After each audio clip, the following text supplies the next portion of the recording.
farkı yok. Aynen. Bosna. Afyonkarahisar, Artvin, Ardahan. Başkanım Bosna. Doğuda, batıda. Başkanım bu Bosna. tarafta Bosna. Şimdi burada Gazze şeydi. Diyarbakır, Erzurum, Giresun her bir ilin ayrı ayrı şey var.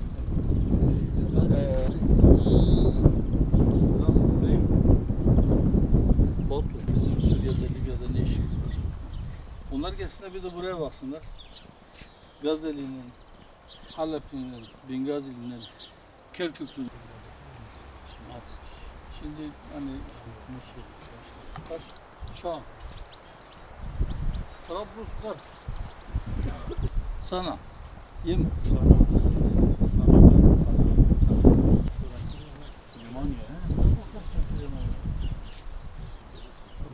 Sivas'tan sonra Suriye, sonra Süleyman, sonra Uşak.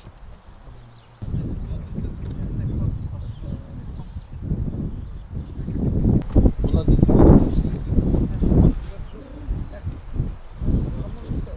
Kırıkkale, Kırıkkale uzunluğu falan değil. Batman İl değil, küçük bir şey. Batman İl. Buraya baktığında işte burada her şeyden var, her ilden, her taraftan var.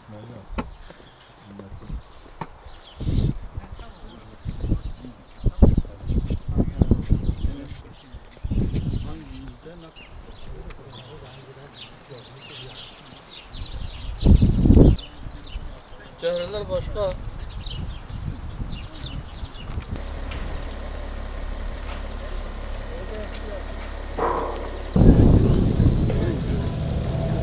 Başkanım hoş geldiniz.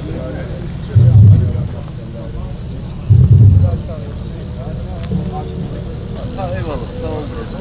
Ayağınıza sağlık, sağ olun.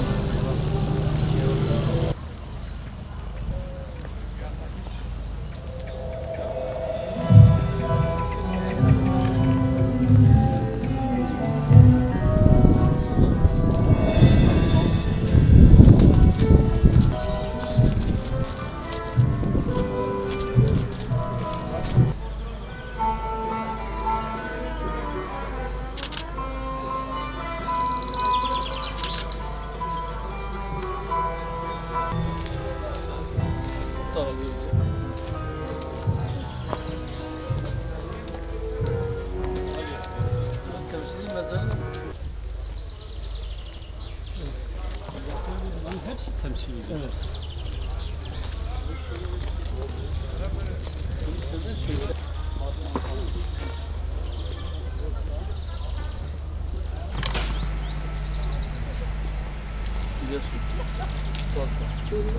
Gaziantep. Gaziantep başka.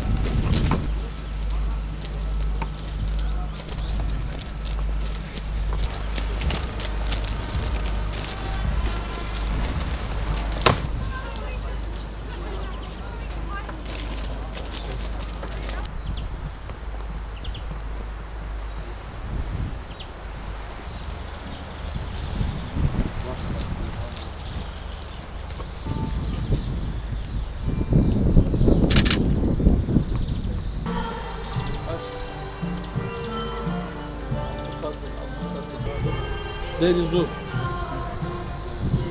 Kaç kişi de baştan aşağı. Şurası Derizu. Burada şuralarda yakın 250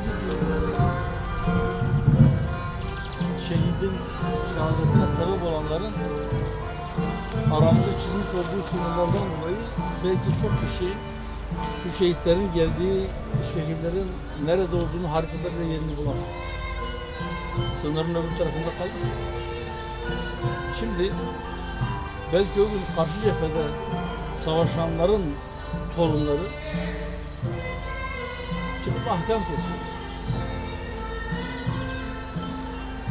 Ya da falanca yerdeki savaştan ya da oradaki katliamdan bize mi diyor.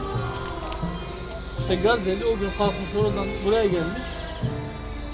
Boğaz geçilmesin diye kanını dökmüş, şehit olmuş. O gün Akif'in deyimiyle kimi Hindu, kimi Yamyam, kimi bilmem ne bela. Ya da işte Avustralya ile beraber bakıyorsun Kanada. Hindistan nere, Kanada nere, Avustralya nere. Dört bir taraftan asker toplayıp gelmişler. 250 bin canımızı almışlar. Teşekkür Bu ediyoruz vatanın size. 250 bin Sağ olun. evladını toprağa düşürmüşler. Bugün aynı şey, aynı bela. Bu sefer oraya bomba yağıyor. O gün buraya yağıyor. Sürü tayarlar yukarıda. Ama işte bugün aramızda çizmiş olduğu sınırlardan dolayı orada akan kan yeterince buradaki insanları ilgilendiriyor. O gün bir ruh vardı. O ruh İslam. O İslam ruhuyla, o cihat ruhuyla 250 bin şehit pahasına neredeyse her karışa bir şehit düşecek şekilde buralar savunuldu. Ve geçit verilmedi. Biz o ruhu kaybettik. O ruhun bugün tekrar ihya olması, tekrar ayağa kalkması bu milleti de tekrar ayağa kaldırır. Allah'ın izniyle. En fazla ihtiyaç duyduğumuz bir dönemdeyiz. İnşallah o ruhu yeniden ihya edeceğiz. Yeniden o gün olduğu gibi birbirimize sımsıkı kenetleneceğiz.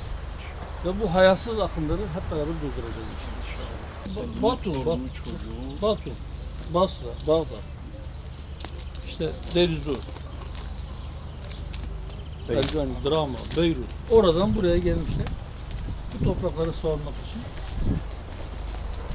Halilur Rahman, Filistin, Halep, Hama, Suriye, Hicaz, Afganistan, Kudüs, Laskiye, Köstence, Midilli, bugünkü İran'ın sınırları içerisinde Trablusgarp.